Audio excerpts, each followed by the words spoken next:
My name is Noortje Van Eekelen and I'm currently investigating the in-between area of design and journalism. Let me explain that a bit. In the design area these days, so the contemporary design fields, you have a lot of designers who are focusing on social issues in their way of working, in their interest, but also have a bit more an investigative approach.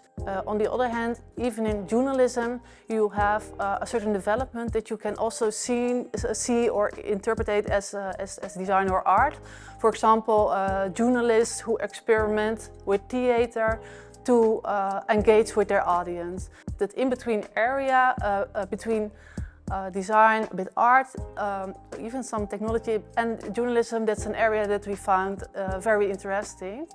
We gave this in-between area of design and journalism a name. We call it Designalism, a term and area and some kind of knowledge or even a discipline that we are introducing. The relevancy of the workshop is actually on that combination of design and journalism, because we really believe that society can be informed in a much better way by combining design and journalism. So that's where we're working on in the workshop itself. We see a win-win on both ends. So in terms of knowledge, in terms of background, in terms of methods, the way of working. The teams of the students are like very broad. It's very diverse. It's also very current.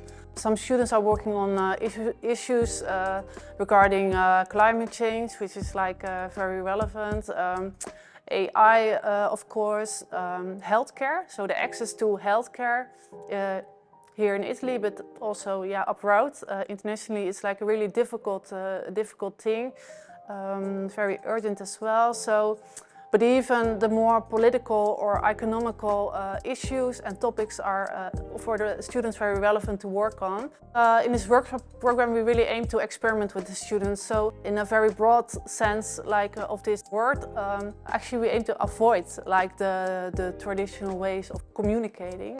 Some students are working on the development of a smell to communicate the news or future food. Also to communicate contemporary issues, so that's very different what they are usually doing. There's like an information value, there's an engaging value. It's a different way to communicate with your audience. It's a way to get closer to your audience, to interact with your audience, and to figure out new ways, because even in traditional media it's really a thing. It's to experiment, and I think the new generation of designers is very important to help or even to share their insights on this.